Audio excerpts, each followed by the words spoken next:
कि उस शिकस्त का बदला भाजपा मालेगांव शहर वालों से ले रही है। जिस तरीके से आप लोग जो है वो शहरियान को अब जवाब देंगे। क्या किरीट सोमैया को एसआईटी के ऑफिसरान पर भरोसा नहीं है? मगर अगर मुस्लिम है तो उन पर सवालात उठते हैं। चल कहीं दूर ए अहले चमन, इस चमन में अब अपना गुजारा नहीं, फिर भी कहते हैं हमसे ये अहले चमन, ये हमारा चमन है तुम्हारा नहीं। मानव समाचार, मानवता के हक में इस्तकबाल है आपका मानव समाचार में। मैं हूं अब्दुल रहमान। आज फिर से एक बार उन तीनों मुल्ज़िमीन की कोर्ट में पेशी हुई जिन्हें गलत तरीके से जन्म दाखिला डॉक्यूमेंट बनाने के एवज़ में गिरफ्तार किया गया था। आज कोर्ट की कार्रवाई में मज़ीद 2 दिन की पीसी जो है वो मिली है।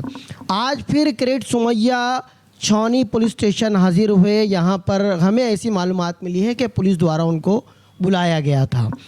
आज फिर 38 लोगों के नाम का इजाफा इस मामले में हुआ है, यानी कहीं ना कहीं से ये मामला जो है बजाय ख़त्म होने के तूल पकड़ता जा रहा है और एक के बाद एक कई नामों का इजाफा होता जा रहा है।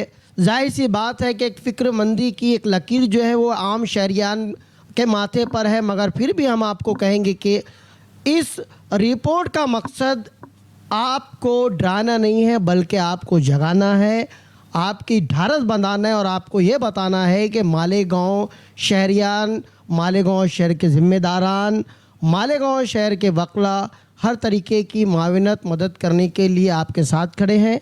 अगर एसआईटी द्वारा आपको बुलाया जाता है, आप तक कोई पहुंचता है, तब जो भी डॉक्यूमेंट्स आपके पास है वो तमाम लीगल डॉक्यूमेंट उनको इत्मीनान से बताना है, पूरी इत्मीनान तरीके से बताना है और पूरे इत्मीनान तरीके से उनके सवालात के जवाब देने हैं। कोई घबराने की ज़रूरत नहीं है। और इसी सीरीज़ में हम लगातार अलग अलग मालेगांव शहर की सरकर्दा अफराद को बुला रहे हैं। कुछ ऐसे अफराद को भी हम लोग बुला रहे हैं जिनका ताल्लुक़ माइनॉरिटी डिफेंस कमेटी से है और कुछ लोग ऐसे भी हैं जिनका ताल्लुक़ भले ही उस कमेटी से ना हो मगर शहर के ज़िम्मेदारान हैं, शहर के हर मुद्दे हर मसले पर आवाम के साथ खड़े रहते हैं। ऐसी एक शख्सियत आज हमारे बीच है और मेरे साथ इस वक्त राष्ट्रवादी कांग्रेस शरद पवार ग्रुप के वाइस प्रेसिडेंट ऑफ महाराष्ट्र हाजी यूसुफ सेठ नेशनल वाला स्टूडियो में मौजूद है। आज इस मुद्दे पर बात करने के लिए हमने उनको यहाँ पर बुलाया है। हाजी साहब, इस्तकबाल है आपका मानव समाचार में। ये जो पूरा मुद्दा है, ये पूरे मामले हैं, जाहिर सी बात है कि एक समाज के तमाम ही मुद्दों से आप वाकिफ़ रहते हैं। जो भी करंट इश्यूज़ मालेगांव शहर के रहते हैं उससे आपकी वाकफ़ियत रहती है। ये पूरा मामला आपके भी इल्म में है। एक शहरी होने के नाते क्या कहेंगे आप, आज जिस तरीके का मालेगांव शहर के ऊपर एक अताब जो है वो नाजिल किया जा रहा है, कितना दुरुस्त है, क्या कहेंगे आप इस बारे में? मैं तो पहले शुक्रिया अदा करता हूँ मानव समाचार का और उनकी पूरी टीम का, जिन्होंने मुझे यहाँ इस लायक समझा। अभी आपने जो कहा, ये जो मामला पूरा मालेगांव शहर के लिए जो चल रहा है, रोहिंग्या और बांग्लादेश, मेरी समझ ऐसी बनी है कि पूरा मामला फेक है। अभी तक के जैसा कि आज जो पेशी हुई कोर्ट के अंदर 2 दिन की पीसी मिली, उससे जो वकला हज़रात से बातचीत हुई, बिलखुसूस एडवोकेट अब्दुल अजीम खान साहब से, मामला ये रोहिंग्या बांग्लादेश का नहीं है और ना ही कोई बोगस पेपर बने हैं। बोगस पेपर किसको कहा जाता है कि मैंने डायरी उठाया, राशन कार्ड किया और मेरे हाथ से बना लिया, उसको आप बोगस या फेक कहोगे। ये तो बाकायदा वहाँ पर फूड इंस्पेक्टर के पास उसकी एंट्रीज़ हैं और आधार कार्ड की भी एंट्री, आधार कार्ड भी कुछ बोगस नहीं बना है। और जहाँ तक कि एसआईटी टीम महाराष्ट्र सरकार ने यहाँ पर निमणूक की, यहाँ पर एसआईटी टीम काम अपनी रिवायत के मुताबिक ईमानदारी से काम करते हुए नज़र आ रही है। लेकिन ये किरीट सोमैया जो है, ये दबाव तंत्र का राजकारण ये किसी एक ख़ास पार्टी के लीडर है, और ना ही ये खासदार है और ना ही ये आमदार है। उसके बाद भी वो एक अपना दबाव तंत्र बनाए हुए हैं जो कि संविधान के लिए और कानून के लिए गलत है, और कानून के ऑफिसरान, कानून के जानने मानने वाले लोग भी इनके दबाव में काम ना करें। और जैसा कि एफआईआर रिपोर्ट्स जो है उसमें एसआईटी की तरफ से कहीं भी ऐसा उल्लेख नहीं है कि ये रोहिंग्या के है, ये बांग्लादेश के, और ना ही किरीट सोमैया की तरफ से कोई ऐसे डॉक्यूमेंट्स है। इसलिए पूरा मामला जो है फेक है, मालेगांव शहर को बदनाम करने की कोशिश की जा रही। अच्छा, इंडिया गठबंधन बनता है, इंडिया गठबंधन में जाहिर सी बात है कांग्रेस है, आप हैं, दीगर जो है हम ख्याल पार्टियां जो है वो इकट्ठा होकर एक गठबंधन करती हैं। एक इलेक्शन लड़ा जाता है, पार्लियामेंट का इलेक्शन। पार्लियामेंट के इलेक्शन में शोभा ताई बच्छाओ जो कि कांग्रेस की उम्मीदवार हैं, उन्हें यहाँ से उम्मीदवारी दी जाती है धूलिया पार्लिमानी हलके से, और मौसूफ़ा जो है चुनकर भी आती हैं, और जो भाजपा के डॉक्टर सुभाष भामरे हैं उनको करारी शिकस्त मिलती है। ये देखा गया है जब बाद में वोटों का जब परसेंटेज निकाला जाता है अलग अलग हल्के, अलग अलग जोन का, तब पता चलता है कि मालेगांव सेंट्रल से यकतरफा जो वोट है करीब करीब 1,98,000 के आसपास जो वोट है वो शोभा ताई बच्चाओं को मिलती है, जबकि डॉक्टर सुभाष भामरे को 4-4.5 हज़ार के करीब वोट जो है मिलती है। तो कहीं ना कहीं से इन सारे जो अताब, जो अजाब है, जो मुसीबत जो है हुकूमत के ज़रिए बार बार मालेगांव शहरियान पर जो है लादी जा रही है, तो इसमें कहीं ना कहीं से कहा जाता है कि ये जो शिकस्त है, इस शिकस्त का बदला लिया जा रहा है। क्या कहेंगे सबसे पहले आप इस बारे में? क्या वाकई आपको लगता है कि उस शिकस्त का बदला भाजपा मालेगांव शहर वालों से ले रही है जो एकतरफा वोटिंग शहर वालों ने की थी? ऐसा है कि आपने देखा होगा कि 7-8 टर्म से मालेगांव शहर के एमपी इलेक्शन हुए धुलिया में। मालेगांव शहर पहले नहीं था। जब तुम्हारे कलवन, सटाना, ऐसा ये एक पार्लियामेंट्री हलका था, और आपने देखा होगा कि उस टाइम से कांग्रेस के झांगड़ू मांगड़ू कांदोड़े साहब, हरिशंकर माले साहब, ऐसे उम्मीदवार मालेगांव से चुन करके गए जी, और 2 टर्म से डॉक्टर सुभाष भामरे चुन करके गए। बीजेपी को इन तमाम 30-35 सालों के अंदर, 35-40 सालों के अंदर 3,000 वोट, 4,000 वोट, 5,000 वोट, इससे ज़ायद वोट मालेगांव शहर से नहीं मिली। और अभी जो इंडिया आघाड़ी बनी, इंडिया आघाड़ी में सब हमख्याल पार्टियां शामिल हुई, उसकी वजह से मालेगांव धुलिया की सीट का रिजल्ट जो है पॉजिटिव आया, और बिलखुसूस मालेगांव की गयूर मुसलमानों ने जो वोट दिया, जैसा कि जो रिवायती 40 साल से जो रिवायती वोट है वो रिवायती वोट दिया उन्होंने। इसके पहले भी कुणाल पाटिल खड़े थे, जब भी वोट दिया मालेगांव के लोगों ने। फिर इसके पहले हमारे शिरपुर के अमरीश भाई पटेल भी खड़े हुए थे, जब भी वोट दिया जी। जब भाजपा ने वोट जिहाद नहीं कहा, और सुभाष भामरे की गिरने की वजह भी है कि हमारे जो बरादरान वतन हैं धुलिया मालेगांव के, उन्होंने भी, आप देखिए पिछले टर्म से ये टर्म्स में उन्होंने डॉक्टर शोभा ताई बच्चाओं को ज़्यादा वोट दिया, तरजीह दी उन्होंने डॉक्टर शोभा, और इसलिए दी कि कोरोना काल के अंदर शायद आपको याद होगा कि शेख रशीद महापौर थे, जी उन्होंने डॉक्टर सुभाष भामरे का बायकॉट किया था। उनकी बीवी तायरा शेख साहिबा महापौर थी। क्यों किया था? कि मालेगांव तालुका के, मालेगांव शहर के नहीं, मालेगांव तालुका के लोगों को कोरोना काल के अंदर धुलिया हॉस्पिटल, बिलखुसूस सिविल हॉस्पिटल में मना कर दिया था ये सुभाष भामरे साहब ने, जबकि एक डॉक्टर है और डॉक्टर एक मसीहा होता है। तो ये एक वजह थी उनकी जो मालेगांव तालुका में जो वोटिंग का परसेंटेज शोभाताई बच्चाओं को बढ़ा, जैसे बागलान साइड में वोटिंग का परसेंटेज बढ़ा।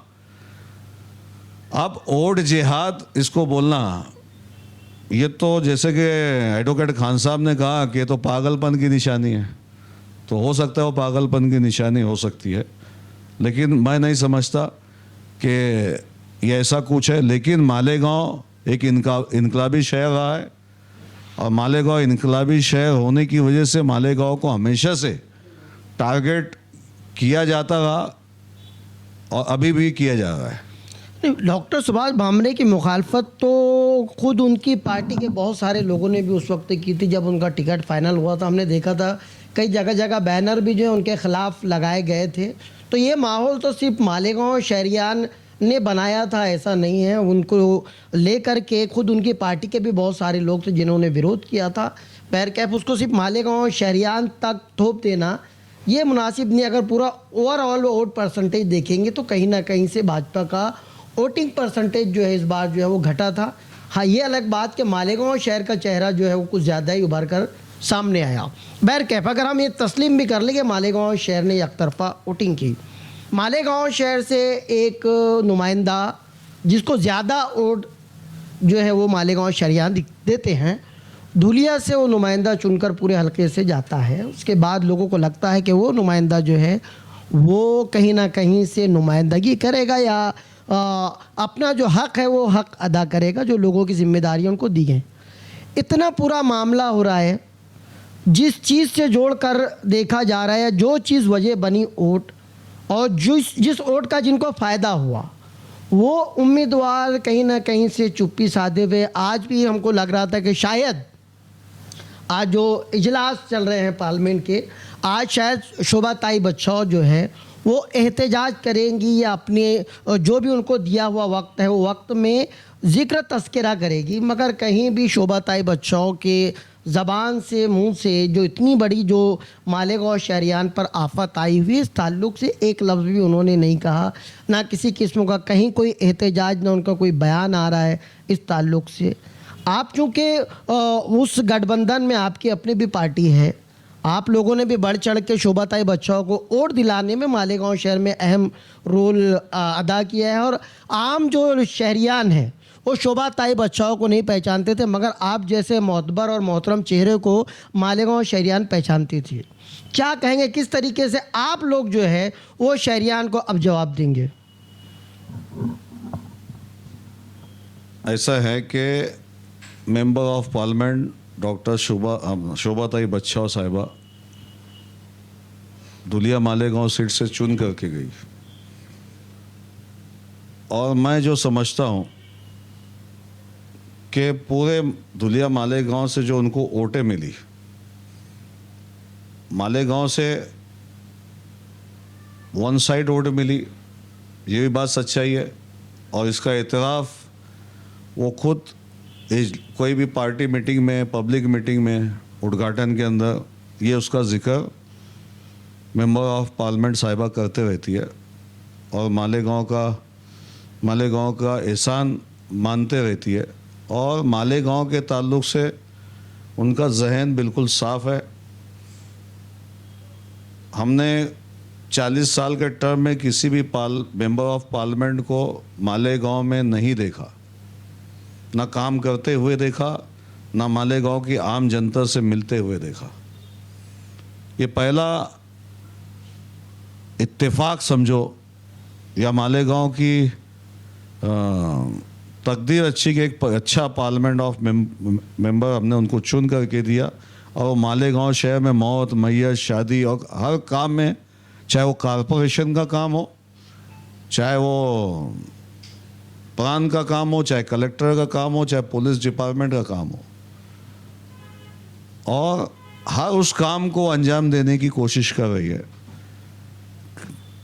किरीट सोमैया मालेगांव शहर में है। सबसे पहले मालेगांव शहर में उसके खिलाफ बोलने वाली member of parliament doctor Shobhatai बच्चाव थी, जिन्होंने रेस्ट हाउस के ऊपर Marathi print media, electronic media, Urdu media सभी को बुला करके किरीट सोमैया के ताल्लुक से जब उन्होंने नोट जिहाद का इशू दिया था, उस वक्त ये इशू नहीं था जी जी, उस वक्त ये इशू नहीं था रोहिंग्या बांग्लादेश का, लेकिन उन्होंने उस वक्त नोट जिहाद और वोट जिहाद का जवाब दिया था और करारा जवाब दिया था। और जैसा कि आपने कहा कि आज जैसे पार्लियामेंट का इजलास शुरू हुआ और उन्होंने किसानों के ताल्लुक से मुआवजा मिला नहीं मिला ये सवाल, एक्चुअली इजलास पार्लियामेंट के जब शुरू होते हैं तो महीना भर उनको सवाल लिख करके देना पड़ता है कि उनको क्या सवाल करना है। तो उनका जो सवाल था वो आज हुआ। इन्होंने अभी ये बात गश्त हमारे शहर में 10-15 दिनों से, 10-12 दिनों से, कि किरीट सोमैया जो है रोहिंग्या और बांग्लादेशी का जो मुद्दा उठाया उन्होंने, अब ये मुद्दा हमने उनसे टेलीफोन के ऊपर बात भी की और ये मुद्दा इंशाल्लाह पार्लियामेंट में भी आप देखेंगे कि वो उसका विरोध करेगी। मालेगांव तशरीफ़ लाएंगी तो यहाँ के ऑफिसरों से पूरी मालूमात ले करके फिर उसके बाद उसका जवाब देगी और सीएम से भी मिलने वाली हो और हर तरीके के लिए मेंबर ऑफ पार्लियामेंट जो है मालेगांव शहर के लिए तैयार रहेगी, चाहे उसे धरना आंदोलन करना पड़े तो वो भी करेगी। ऐसी हमारी उनके साथ बातचीत हुई और वो मालेगांव शहर के लिए और धुलिया मालेगांव जो उनका लोकसभा का हलका है उसके लिए वो बहुत एक्टिव है। एक औरत ज़ात होने के बाद भी एक्टिव है, ये बड़ी खुशाइन बात है। और मालेगांव की आवाम भी उनके ऊपर नज़रें जमाए बैठी है कि वो हमारे वोटों का हक अदा करेगी और इंशाल्लाह वो मालेगांव शहर की आवाम का हक अदा करेगी। यानी कहीं ना कहीं से इस मामले को लेकर आपका उनका राब्ता जो है, बातचीत जो है वो हुई और उन्होंने यकीन दहानी कराई है कि आने वाले दिनों में जब भी इजलास जो है अगली बार उनका मौका मिलेगा इसी सेशन में, तो इस बात को जो है वो ज़रूर वो रखेंगी और जो है वो एहतजाज भी जो है वो करने वाली हैं, ऐसा आपका जो है वो कहना है।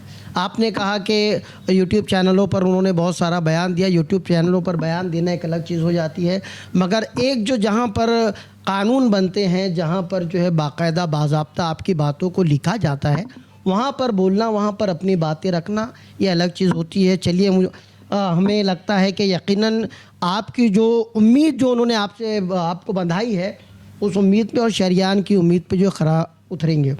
मालेगांव शहर में बार बार किरीट सोमैया आते हैं, उनके आने पर कोई एतराज़ नहीं, मालेगांव शहर सबका वेलकम करता है, उनके आने पे कोई भी एतराज़ नहीं है।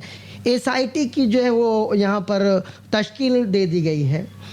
तो अब लोगों का ये कहना है, वकला का भी कहना है कि जब एसआईटी को जब जिम्मेदारी दे दी गई है तो बेहतर होगा कि एसआईटी को ही सारे काम करने दिया जाए, बेजा जो है वो दबाव ना डाला जाए। क्या लगता है आपको, क्या किरीट सोमैया को एसआईटी के ऑफिसरान पर भरोसा नहीं है? क्या लगता है आपको कि मालेगांव शहर में हमारे जो शिक्षा मंत्री हैं आदरणीय श्री दादा बाबू भूसे जी है, वो भी उनकी हुकूमत का एक हिस्सा हैं और जाहिर सी बात है मॉनिटरिंग के लिए वो भी यहाँ पर देख सकते हैं, क्या उन पे भरोसा नहीं है? क्या है ये भरोसा नहीं है या ये बेजा प्रेशर, बेजा दबाव डालने के लिए जो है किरीट सोमैया जो है बार बार मालेगांव का रुख कर रहे हैं? ऐसा है कि एसआईटी जब तश्कील हो गई तो मैं नहीं समझता या मालेगांव शहर और संविधान को मानने वाले लोग, कानून को मानने वाले लोग ये बिल्कुल पसंद नहीं करेंगे कि किरीट सोमैया यहाँ मालेगांव शहर बार बार आए। उनका काम हो गया, उनको जो कंप्लेंट्स करनी थी उन्होंने कर दिया और उन्होंने तो मालेगांव शहर आना नहीं चाहिए क्योंकि उनकी कंप्लेंट हो गई, SIT तश्कील हो गई। अब अगर उनको SIT के ऊपर भरोसा नहीं है, मैं तो देखा आज कि उनको कोर्ट के ऊपर भी भरोसा नहीं है। जो हिसाब से उन्होंने बयान दिया तो ऐसा लगता है कि अब उनको हमारे कोर्ट के ऊपर भी भरोसा नहीं। यानी जो मन मुताबिक या जो मन वो बनाकर चल रहे हैं, शायद उनकी उम्मीदों के हिसाब से कोर्ट काम नहीं कर रहा है, ऐसा आपका कहना है? बिल्कुल ऐसा ही है, बिल्कुल ऐसा ही मानना पड़ेगा क्योंकि वो वकील है नहीं, वो वकील है नहीं। कानून अपना काम करेगा, जज साहब बैठे हैं वहां, वो अपना काम करेंगे। जो पेपर्स उनके वकील को आप देंगे वो बहस करेंगे, जो प्राइवेट वकील रहेंगे वो बहस करेंगे। वो सुनने के बाद जज साहब वो उस पर आदेश या ऑर्डर्स करेंगे। अब आपका यकीन अगर कोर्ट के ऊपर, अदलिया के ऊपर नहीं है, तो हमको तो ऐसा शक होता है कि आप भी भारत देश के नहीं हो। जब जो आदमी संविधान और अदलिया और कानून के ऊपर भरोसा नहीं करता हो, जी, संविधान के ऊपर भरोसा नहीं करता हो, तो ऐसा लगता है कि आप हमारे देश के हो ही नहीं, हिंदुस्तान के। इस पूरे मामले को लेकर एक मालेगांव शहर में एक कमेटी बनी है, माइनॉरिटी डिफेंस कमेटी, जिसमें कुछ पार्टी के मखसूस कुछ पार्टी के जिम्मेदारान हैं, मगर कुछ पार्टी के जो जिम्मेदारान जो है उसको उसमें शामिल नहीं किया गया है, वजह जो भी हो। मगर मौजूदा हालात ये बताते हैं कि हर तरीक़े के इख्तिलाफ़ात को, आपकी सियासी दुश्मनियाँ, आपके सियासी नज़रियात, आपकी अपनी पॉलिटिकल सोच अलग हो सकती है, एक दूसरे से इख्तिलाफ़ हो सकता है, मगर जब घर में आग लगती है तो फिर उस आग को बुझाने की ज़िम्मेदारी जो है वो सभी की होती है। क्या लगता है अगर आगे कहीं मौका मिलेगा, जैसे अभी कोर्ट में मुस्तकिम डिग्निटी आसिफ शेख ये नज़र आते हैं, तो क्या बकिया जो पार्टी के ज़िम्मेदारान हैं, इख्तिलाफ़ को साइड में रखते हुए हमें बुला गया, दावत दी गई, नहीं दी गई, उन तमाम चीज़ों को साइड में रखते हुए क्या आप जो है, आप तमाम लोग जो शहर के ज़िम्मेदारान हैं, कंधे से कंधा मिलाकर जाकर खड़े होंगे कि इख्तिलाफ़ हम बाद में लड़ते रहेंगे, पहले शहर का मसला है, आइए हम मिलकर इस मामले को हल करते हैं? आपने बात सही की।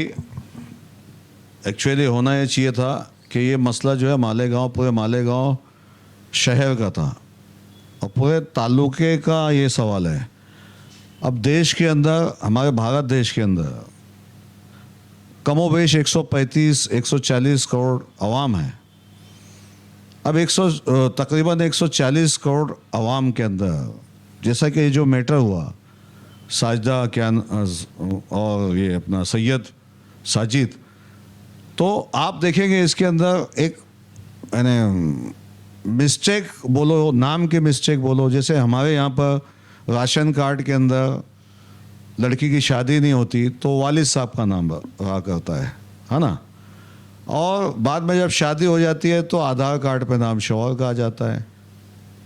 तो ये तो कॉमन बात है, यानी ये कोई टेक्निकल प्रॉब्लम है, ये कोई ऐसा वल्दियत और ज़ौजियत का मामला है, ऐसा कोई यानी बनावटी या ये मैटर उसके अंदर नज़र नहीं आता। काबिल कबूल है। हाँ, काबिल कबूल है, अगर आप देखा जाए जैसे कि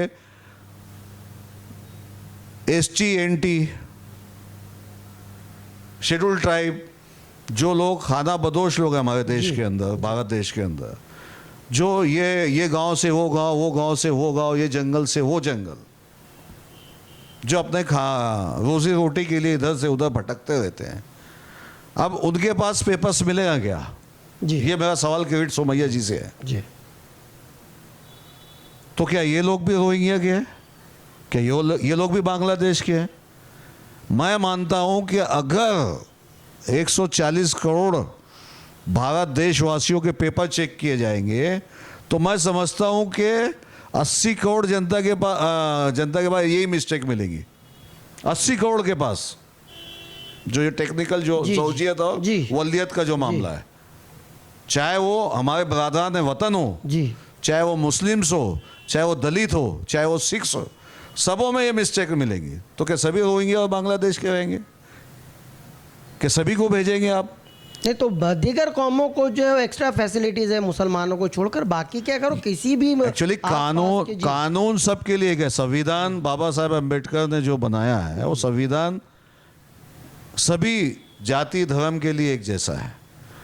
अगर कोई बोलता हो हमको एक्स्ट्रा फैसिलिटी है, ये है वो है, तो ये उनकी भूल है। और ये जो है फिरका वाराना ज़हनियत के लोग हैं। अभी जो सिटीजन अमेंडमेंट बिल जो पास हुआ उसके मुताबिक जो है, चाहे पाकिस्तानी हो, चाहे बांग्लादेशी हो, चाहे आसपास अफ़गानिस्तान के जो अक़लियती तबके से ताल्लुक़ रखते हैं हमारे हिंदू भाई, अगर वो भारत में आना चाहे तो उनको आसानी से यहाँ की शरीयत मिल सकती है।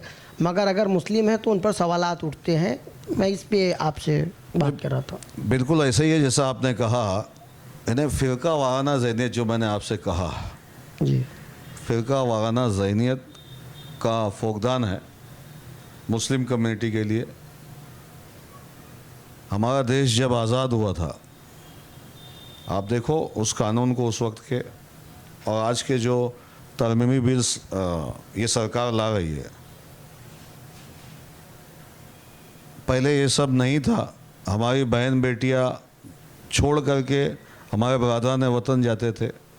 पैसा इतना एक दूसरे के ऊपर एतमाद था, आज भी है।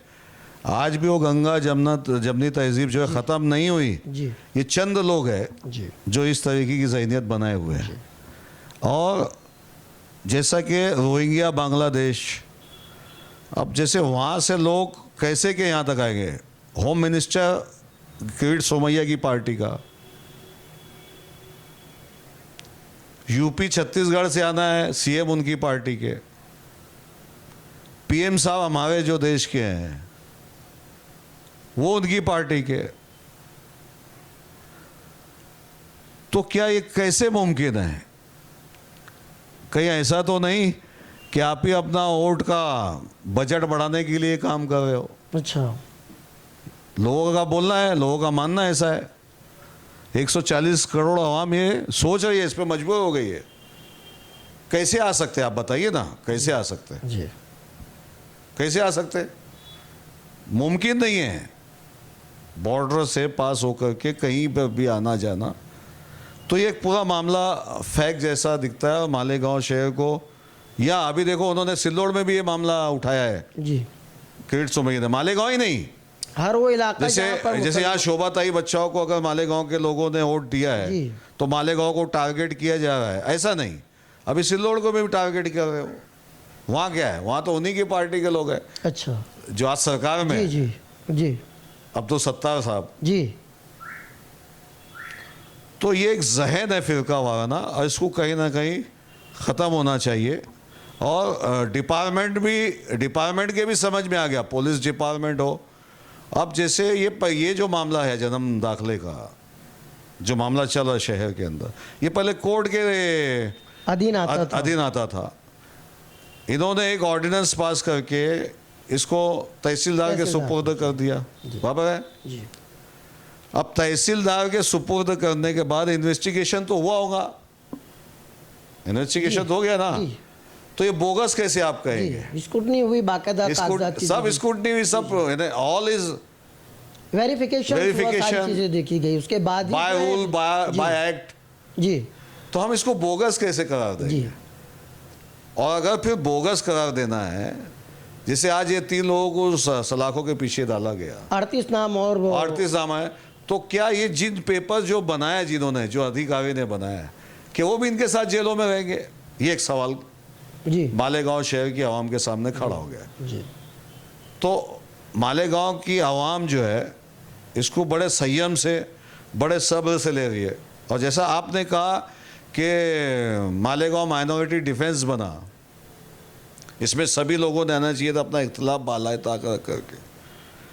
होता ये है अब्दुल रहमान साहब कि मालेगांव शहर है, पूरे ताल्लुके का मसला है, हमारे बरादरान वतन भी आना चाहिए, सभी को दावत देना चाहिए। कोई हमारे अकेले का मसला तो है जी नहीं, जी मेरे अकेले की पार्टी का मसला है नहीं, ये मेरे मालेगांव शहर का मसला है, मेरे ताल्लुके का मसला है। जी तो हमने तमाम ही सियासी पार्टियों को और तमाम ही मकतब फ़िक्र के लोगों को, तमाम ही मकतब फ़िक्र उलमाए कराम को एक प्लेटफॉर्म के ऊपर ला करके इस काम को अंजाम देना था। लेकिन ठीक है, देर आए दुरुस्त है। माइनॉरिटी डिफेंस कमेटी को जब भी हमारी ज़रूरत पड़ेगी, हम मालेगांव बचाने के लिए हम हमेशा से आगे रहें और शहर को बचाने के लिए, शहर के अमन को और लॉ एंड ऑर्डर्स को बचाने के लिए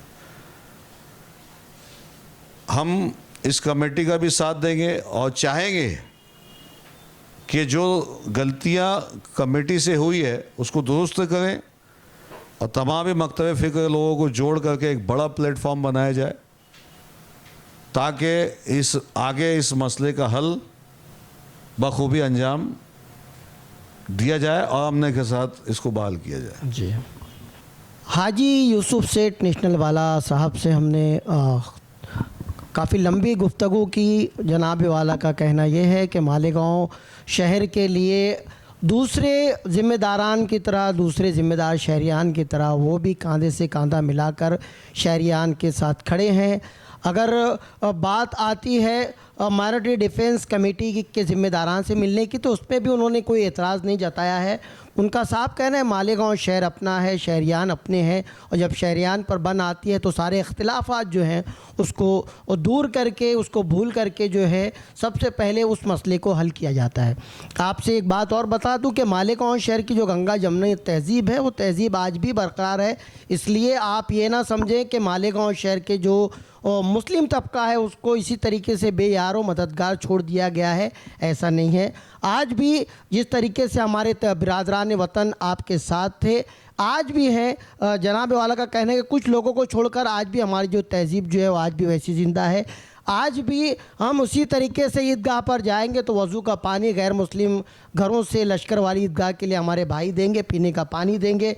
जैसा हमेशा हमने अलग अलग तीर त्यौहार एक साथ मिलकर मनाए, वैसे ही मनाएंगे। और ये जो वक्ती एक तूफ़ान है जो गुज़र जाएगा, आसानी से गुज़र जाएगा, इसके लिए तमाम ज़िम्मेदारान खड़े हैं। मायूस होने की कोई ज़रूरत नहीं है, वरना कुछ लोगों को मायूसी से ये कहते हुए भी सुना गया कि चल कहीं दूर है अहले चमन, इस चमन में अब अपना गुजारा नहीं। चल कहीं दूर है अहले चमन, इस चमन में अब अपना गुजारा नहीं। बात फूलों की होती तो सह लेते हम, अब तो कांटों पे भी हक हमारा नहीं। जब गुलिस्तां को खू की ज़रूरत पड़ी, सबसे पहले हमारी ही गर्दन कटी। फिर भी कहते हैं हमसे ये अहले चमन, ये हमारा चमन है तुम्हारा नहीं। इस तरीके के निगेटिव जो है वो ख्यालात अपने दिल में मत लाइए।